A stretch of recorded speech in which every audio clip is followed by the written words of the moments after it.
ജനിക്കുന്നതിന് മുമ്പ് തന്നെ ഒരു വലിയ സാമ്രാജ്യത്തിന്റെ സിഇഒ ആയി നിയമിക്കപ്പെടുന്ന അവസ്ഥ നിങ്ങളൊന്ന് ആലോചിച്ചു നോക്കൂ. അതായത് അതൊരു വല്ലാത്ത അവസ്ഥ തന്നെയാണ് കേട്ടോ. അതെ, ഭൂമിയിലേക്ക് കണ്ണു തുറക്കുന്നതിനു മുൻപേ ഒരു വലിയ ജനതയുടെ മുഴുവൻ ഉത്തരവാദിത്വവും നിങ്ങളുടെ ചുമരിലാണ് എന്ന് വരുമ്പോൾ നമ്മൾ ഈ ചരിത്ര വിശകലനത്തിൽ സംസാരിക്കുന്നത് വെറുമൊരു സാങ്കല്പിക കഥയല്ല. ശരിയാണ്. ഗർഭശ്രീമാൻ എന്ന് വിളിക്കപ്പെട്ട സാക്ഷാൽ സ്വാതി തിരുനാൾ രാമവർമ്മയെക്കുറിച്ചാണ് നമ്മളിന്ന് സംസാരിക്കുന്നത്, അല്ലേ? അതെ അതെ, നിങ്ങൾക്കായി ഇതാ ഒരു ചരിത്രയാത്ര. ഈ ഡീപ് ഡൈവിന്റെ ലക്ഷ്യം വളരെ വ്യക്തമാണ്. വെറും 33 വർഷം മാത്രം ജീവിക്കുകയും അതിൽ തന്നെ 17 വർഷം മാത്രം ഭരണത്തിലിരിക്കുകയും ചെയ്ത ഒരു മനുഷ്യൻ എങ്ങനെയാണ് ഒരു നാടിന്റെയാകെ സാംസ്കാരിക, ഭരണ, ശാസ്ത്ര തലവര മാറ്റി എഴുതിയത് എന്നാണ് നമ്മൾ നോക്കുന്നത്. ശരിക്കും ആ ഗർഭശ്രീമാൻ എന്ന പേര് തന്നെ അന്നത്തെ തിരുവിതാംകൂറിന്റെ രാഷ്ട്രീയ സാഹചര്യത്തെയാണ് കാണിക്കുന്നത്. ഒരു കൃത്യമായ അവകാശിയുടെ അഭാവം അന്നുണ്ടായിരുന്നു.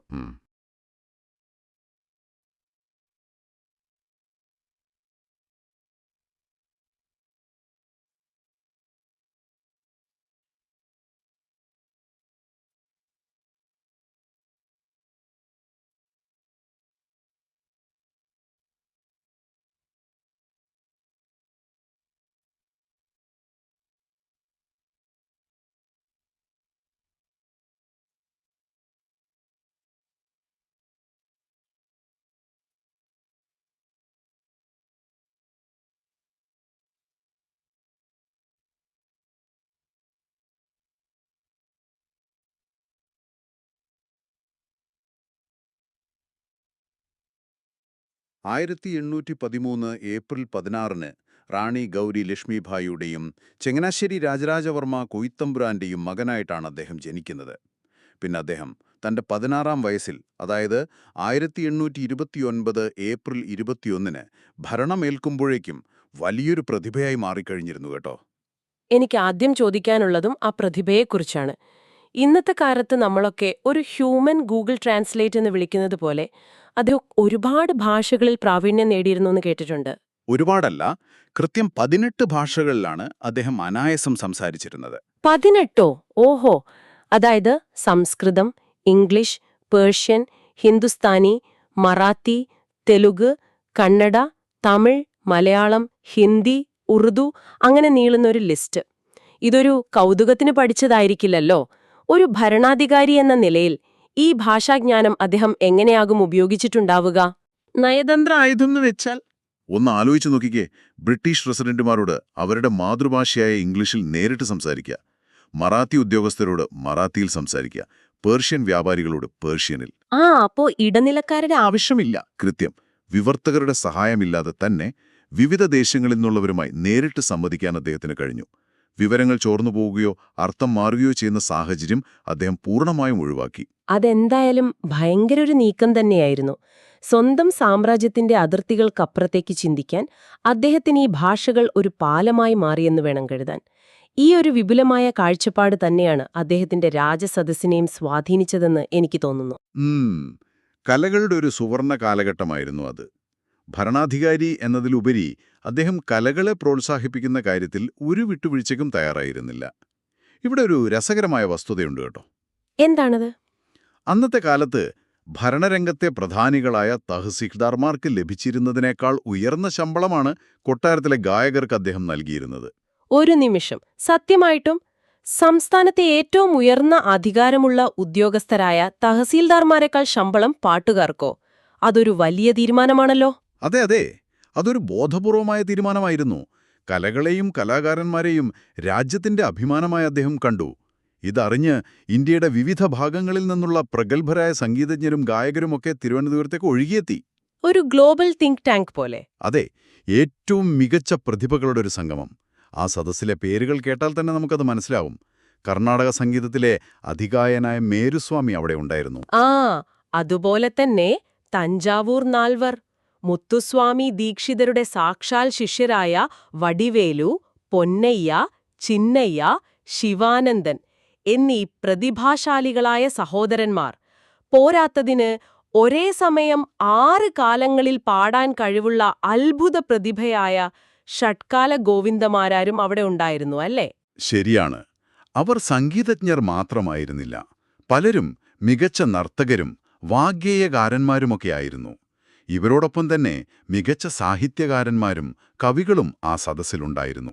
പ്രധാനമായും ഇന്നും നമ്മൾ മൂളി നടക്കുന്ന ഓമനത്തിങ്കൾ കിടാവോ എന്ന താരാട്ടുപാട്ടെഴുതിയ ഇരയിമ്മൻ തമ്പി. എന്റെ പൊന്നോ, ഇരയിമ്മൻ തമ്പിയുടെ കാര്യം പറയാതിരിക്കാൻ പറ്റില്ല. അതുപോലെ തന്നെ അദ്ദേഹത്തിന്റെ ഉറ്റമിത്രമായിരുന്ന വിദ്വാൻ കിളിമാനൂർ രാജരാജവർമ്മ കോയിത്തമ്പുരാൻ. കരീന്ദ്രൻ എന്ന് വിളിച്ചിരുന്ന അദ്ദേഹമല്ലേ? അതെ, ആ കരീന്ദ്രൻ തന്നെ. രാവണവിജയം എന്ന ആട്ടക്കഥയുടെ കർത്താവ്. ഈ പ്രതിഭകളുമായുള്ള കൂട്ടുകെട്ടുകൾ സ്വാതി തിരുനാൾ എന്ന സംഗീതജ്ഞനെ വലിയ രീതിയിൽ സ്വാധീനിച്ചിട്ടുണ്ടാകണം. കർണാടക സംഗീത ത്രിമൂർത്തികളായ ത്യാഗരാജസ്വാമികൾ, മുത്തുസ്വാമി ദീക്ഷിതർ, ശ്യാമശാസ്ത്രികൾ എന്നിവർക്ക് സമശീർഷനായിട്ടാണല്ലോ സ്വാതി തിരുനാളിനെ ചരിത്രം അടയാളപ്പെടുത്തിയിരിക്കുന്നത്. അത് വെറുതെ അല്ല കേട്ടോ. സ്വന്തമായി 200ഓളം കീർത്തനങ്ങളാണ് അദ്ദേഹം രചിച്ചിട്ടുള്ളത്. 200ഓളമോ? അതെ. അതിൽ ഭൂരിഭാഗവും തന്റെ കുലദൈവമായ മഹാവിഷ്ണുവിനെ, അതായത് ശ്രീപത്മനാഭനെ വർണ്ണിച്ചുകൊണ്ടുള്ളവയാണ്.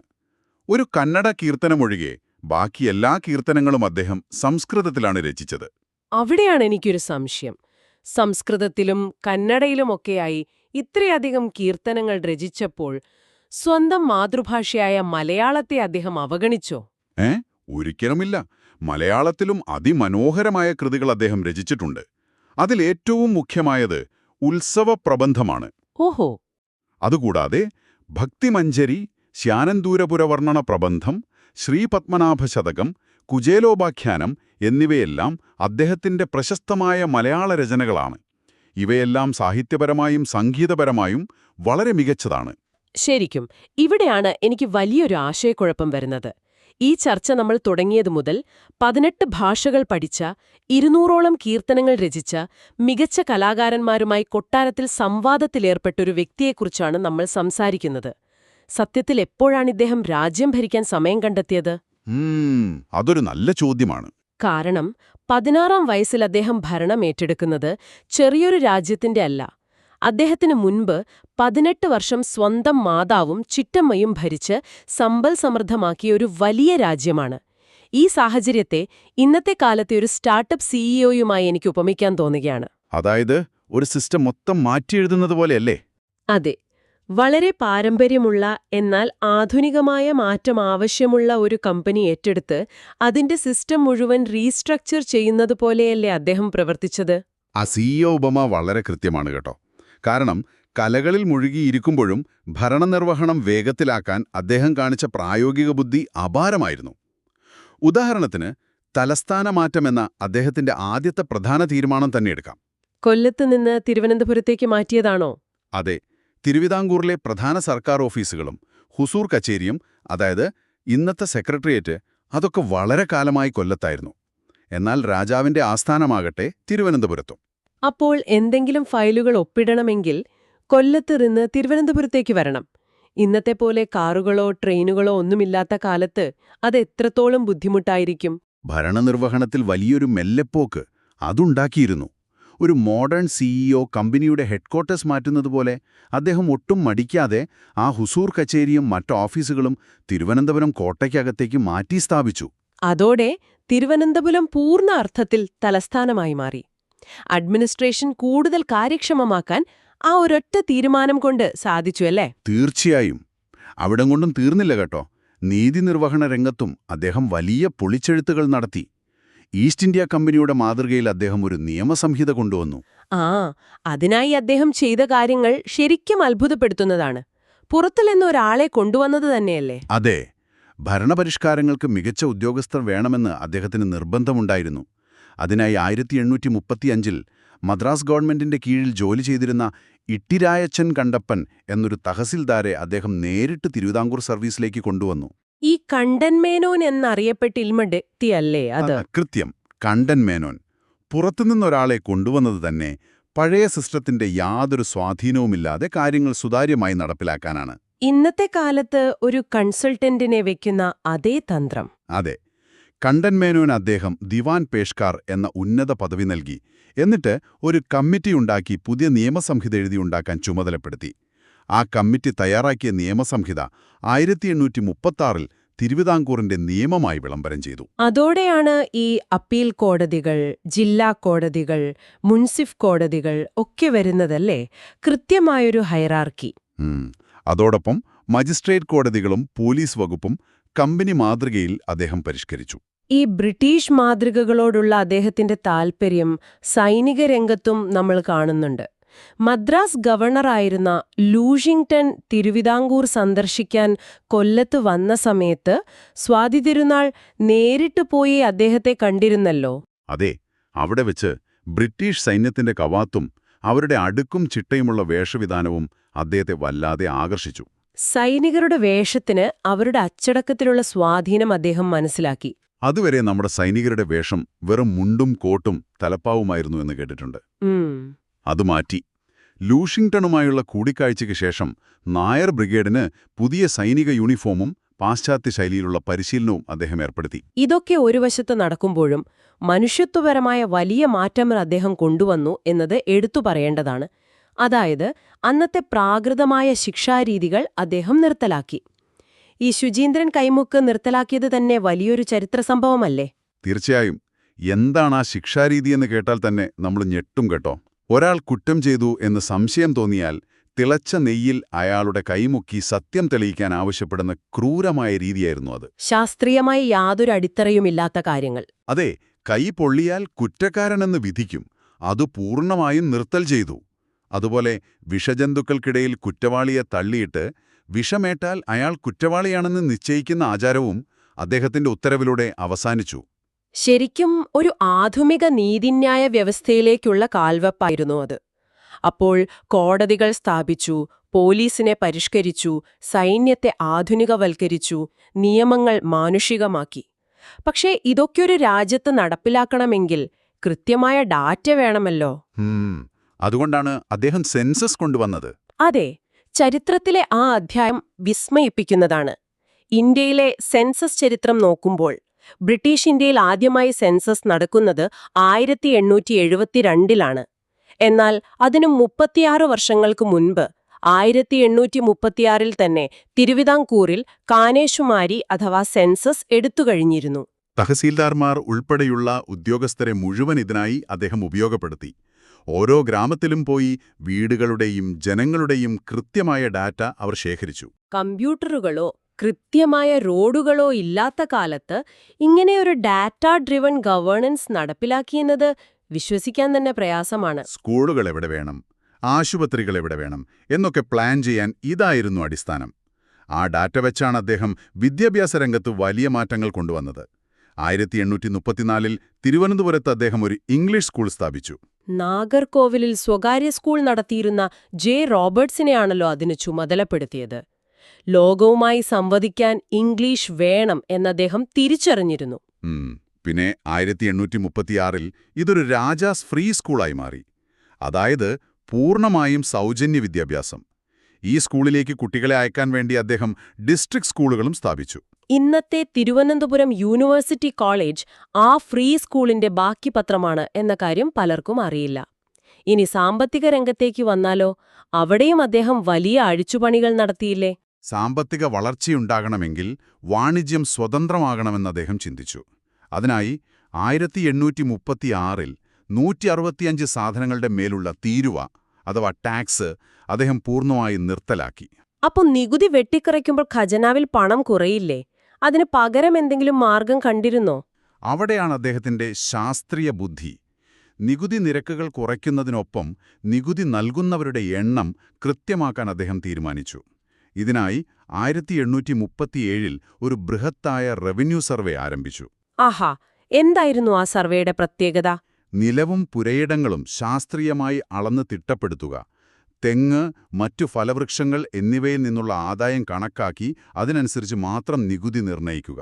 സമ്പദ്വ്യവസ്ഥയെ കൂടുതൽ സുതാര്യമാക്കാൻ ഇത് സഹായിച്ചു. സാമ്പത്തിക രംഗത്തെ ഈ ശാസ്ത്രീയ സമീപനം ശാസ്ത്രത്തോടുള്ള അദ്ദേഹത്തിന്റെ വലിയ ആഭിമുഖ്യം കൂടിയാണ് കാണിക്കുന്നത്. 1837-ൽ അദ്ദേഹം തിരുവനന്തപുരത്തൊരു വാനനിരീക്ഷണ കേന്ദ്രം, അതായത് ഒബ്സർവേറ്ററി സ്ഥാപിച്ചു. നക്ഷത്രങ്ങളെയും ഗ്രഹങ്ങളെയും കുറിച്ച് പഠിക്കാൻ യൂറോപ്യൻ മാതൃകയിലുള്ള ഒന്നായിരുന്നു അത്.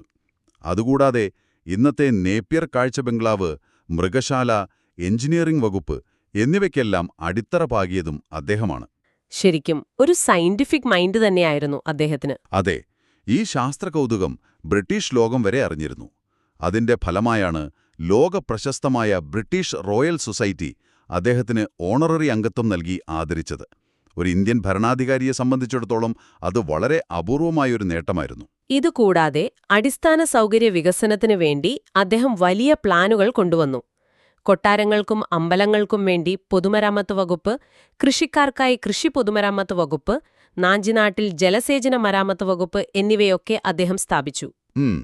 ആരോഗ്യരംഗത്തും അദ്ദേഹം പാശ്ചാത്യ രീതികളെ സ്വാഗതം ചെയ്തു. തിരുവനന്തപുരത്ത് കൊട്ടാരംഭിഷകരന്റെ നേതൃത്വത്തിൽ ഒരു സൗജന്യ അലോപ്പതി ചികിത്സാകേന്ദ്രം അദ്ദേഹം ആരംഭിച്ചു. മൃഗസംരക്ഷണ രംഗത്ത് നോക്കിയാലും വലിയൊരു ഗോശാല അദ്ദേഹം നിർമ്മിച്ചു. ഗുജറാത്ത്, നെല്ലൂർ എന്നിവിടങ്ങളിൽ നിന്നുള്ള മികച്ച പശുക്കളെയും കാളകളെയും അദ്ദേഹം കൊണ്ടുവന്നു. പിന്നെ ശില്പകലയുടെ കാര്യമെടുത്താൽ ഇന്നും തിരുവനന്തപുരത്ത് തലയെടുപ്പോടെ നിൽക്കുന്ന കുതിരമാളിക. അതെ, തഞ്ചാവൂരിൽ നിന്ന് ശില്പികളെ വരുത്തി പണികഴിപ്പിച്ചതാണത്. ഇതെല്ലാം കേൾക്കുമ്പോൾ നമ്മൾ വിചാരിക്കുന്നത് 80-90 വയസ്സുവരെ ജീവിച്ച, ദീർഘകാലം ഭരിച്ച ഒരു മഹാരാജാവാണെന്നല്ലേ? അതെ, അത്രയധികം കാര്യങ്ങളുണ്ടിവിടെ പറയാൻ. എന്നാൽ ഈ സെൻസസ്, ഇംഗ്ലീഷ് സ്കൂളുകൾ, കോടതിയയപ്പ്, ഒബ്സർവേറ്ററി, 200ഓളം കൃതികൾ, ഇതെല്ലാം സംഭവിച്ചത് വെറും 17 വർഷം നീണ്ടുനിന്ന ഭരണം കൊണ്ടാണ്. അവിടെയാണ് ഈ ചരിത്രത്തിലെ ഏറ്റവും വലിയ ദുരന്തം നമ്മൾ കാണുന്നത്. ഇത്രയധികം ഊർജ്ജസ്വലമായിരുന്ന ഒരു വ്യക്തിയുടെ ജീവിതം വളരെ പെട്ടെന്ന് അവസാനിച്ചു. ഭരണത്തിന്റെ അവസാന കാലഘട്ടത്തിൽ അദ്ദേഹത്തിന് വലിയ പ്രതിസന്ധികൾ നേരിടേണ്ടി വന്നു, അല്ലേ? വളരെ കഷ്ടമായിരുന്നു അത്. ബ്രിട്ടീഷ് റെസിഡന്റായി തിരുവിതാംകൂറിലെത്തിയ ജനറൽ കല്ലൻ സായിപ്പുമായി ഒത്തുപോകാൻ സ്വാതി തിരുനാളിന് കഴിഞ്ഞില്ല. ഭരണത്തിലെ ഓരോ ചെറിയ കാര്യങ്ങളിലും ഈ കല്ലൻ അനാവശ്യമായി ഇടപെടാൻ തുടങ്ങി. സ്വാതി തിരുനാളിനെ പോലെ ഇത്രയും ദീർഘവീക്ഷണമുള്ള, സ്വതന്ത്രമായി ചിന്തിക്കുന്ന ഒരാൾക്ക് ഈ അമിതമായ ഇടപെടലുകൾ എങ്ങനെ അംഗീകരിക്കാൻ കഴിയും? കഴിയുമായിരുന്നില്ല. ആ സംഘർഷം അദ്ദേഹത്തെ വല്ലാതെ തളർത്തി. ബ്രിട്ടീഷ് നയങ്ങളോട് സന്ധി ചെയ്യാൻ വിസമ്മതിച്ച അദ്ദേഹം വലിയ നിരാശയിലേക്കും അസ്വസ്ഥതകളിലേക്കും വീണുപോയി. പതിയെ ഭരണകാര്യങ്ങളിൽ നിന്ന് അകന്ന് അദ്ദേഹം ഏകാന്തതയിലേക്ക് മാറി. എല്ലാം തന്റെ കുലദൈവമായ പത്മനാഭസ്വാമിയിൽ അർപ്പിച്ചു, അല്ലേ? അതെ, ആത്മീയതയിൽ മാത്രം ശാന്തി കണ്ടെത്തിയ അദ്ദേഹത്തെ ശാരീരികമായ അസുഖങ്ങളും വേട്ടയാടാൻ തുടങ്ങി. ഒടുവിൽ 1846 ഡിസംബർ 25-ന് തന്റെ 33-ാം വയസ്സിൽ അദ്ദേഹം നാടുനീങ്ങി. പകരം വെക്കാനില്ലാത്ത ഒരു വലിയ നഷ്ടം തന്നെയായിരുന്നു അത്. പക്ഷേ ആ 17 വർഷങ്ങൾ കൊണ്ട് തന്നെ അദ്ദേഹം തിരുവിതാംകൂറിനെ ആധുനികതയിലേക്ക് കൈപിടിച്ച് നടത്തിക്കഴിഞ്ഞിരുന്നു. ഈ ചരിത്ര വിശകലനം നമ്മൾ അവസാനിക്കുമ്പോൾ നിങ്ങൾക്കായി ഞാനൊരു ചിന്ത ബാക്കി വയ്ക്കുകയാണ്. നമ്മൾ എപ്പോഴും ചോദിക്കാറുള്ള ഒരു ചോദ്യമുണ്ട്: അദ്ദേഹം കുറച്ചുകൂടി കാലം ജീവിച്ചിരുന്നെങ്കിലോ എന്ന്. തീർച്ചയായും എല്ലാവരും ചിന്തിക്കുന്ന കാര്യമാണത്. എന്നാൽ അതിനും അപ്പുറം മറ്റൊന്ന് ചിന്തിച്ചു നോക്കൂ. ആധുനിക ഡാറ്റാ സയൻസിന്റെയും സ്വതന്ത്ര വ്യാപാരത്തിന്റെയും ഗ്ലോബൽ തിങ്ക് ടാങ്കുകളുടെയും സാധ്യതകൾ 19-ാം നൂറ്റാണ്ടിൽ തന്നെ കൃത്യമായി മനസ്സിലാക്കിയ ഒരു മസ്തിഷ്കമായിരുന്നു അദ്ദേഹത്തിൻ്റേത്. അത്രയും വിശാലമായി ചിന്തിക്കുന്ന ഒരു മനുഷ്യൻ കൊളോണിയൽ ഉദ്യോഗസ്ഥരുടെ സങ്കുചിതമായ നിയമക്കുരുക്കുകൾക്കുള്ളിൽ ശ്വാസം മുട്ടി ജീവിക്കേണ്ടി വന്നതിന്റെ മാനസിക സംഘർഷം എത്ര വലുതായിരിക്കും? എന്താ പറയാ, അതൊരു വലിയ ചോദ്യം തന്നെയാണ്. അദ്ദേഹത്തിന്റെ ജീവനെടുത്തത് വെറും ശാരീരികമായ അസുഖങ്ങളായിരുന്നോ, അതോ തന്റെ കാലത്തിനും വളരെ മുൻപേ സഞ്ചരിച്ച ഒരു അസാധാരണ പ്രതിഭയെ ഉൾക്കൊള്ളാൻ കഴിയാത്ത അന്നത്തെ കൊളോണിയൽ വ്യവസ്ഥിതിയുടെ ശ്വാസം മുട്ടലായിരുന്നു? ഈ ചോദ്യം നിങ്ങളുടെ ചിന്തകൾക്കായി വിട്ടുകൊണ്ട് നമ്മൾ ഇന്നത്തെ വിശകലനം ഇവിടെ അവസാനിപ്പിക്കുകയാണ്. വീണ്ടും കാണാം.